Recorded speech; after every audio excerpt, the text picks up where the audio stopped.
औषध चालू आहे, पण आजारातून मुक्तता काय नाही. अनेक लोकांची ही तक्रार मी अलीकडे बघतोय. जसं दुर्धर आजार झालेत. कुठे तर रक्तदाब आहे, मधुमेह आहे, थायरॉइडसारखे आजार आहेत. याला आपण समजू शकतो. पण पित्त, अंगाची खाज होणं, त्वचेसारखे किरकोळ आजार, अंगावरती पित्त उठणं, पोट साफ न होणं याच्यासारखे सुद्धा आजार दुर्धर व्हावेत. औषध घेऊनही याच्यातून कायमची मुक्तता मात्र नाहीये. तर अशा प्रकारची लक्षणं तुम्हालाही दिसत असतील तर हा व्हिडिओ लक्षात ठेवा, तुमच्यासाठीच आहे. या व्हिडिओमध्ये मी कटू सांगणार आहे, पण सत्य सांगणार आहे. आयुर्वेद काय सांगतं, तर हा व्हिडिओ शेवटपर्यंत निश्चितपणे पहा. आत्ता सबस्क्राईब करून घ्या आणि या व्हिडिओमध्ये मी सांगणार आहे की तुम्ही तुमच्या आजारातनं औषध घेऊनही मुक्त का होत नाही.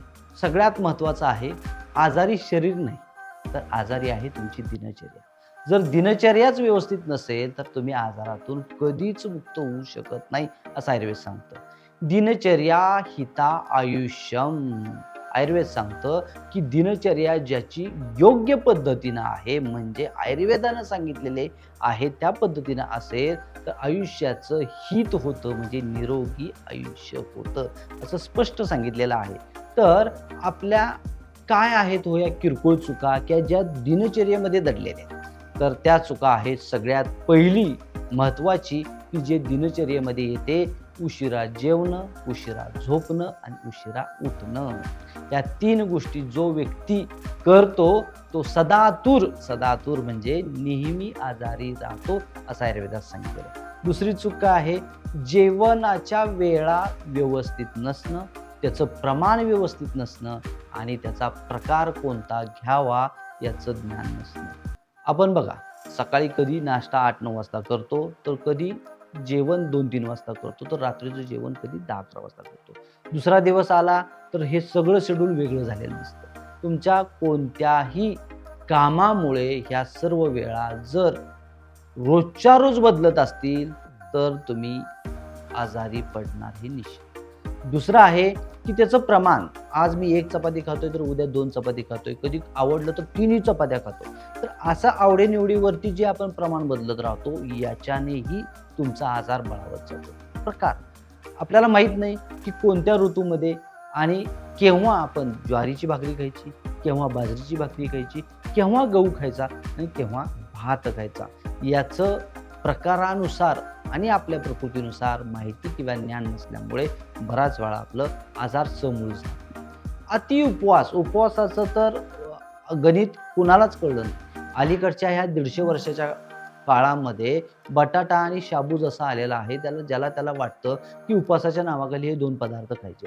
आयुर्वेदामध्ये या दोन्ही पदार्थाविषयी कोणतंही वर्णन नाही. त्यामुळे उपवास माहीतच नाही लोकांना कसा करायचा. पुढचा आहे अध्यशन म्हणजे काय, वारंवार आपण खात राहतो, तासाला काही ना काही खातो. बरेचसेच वैद्य सुद्धा मधुमेहाच्या लोकांना की थोडं खा पण सारखे खा.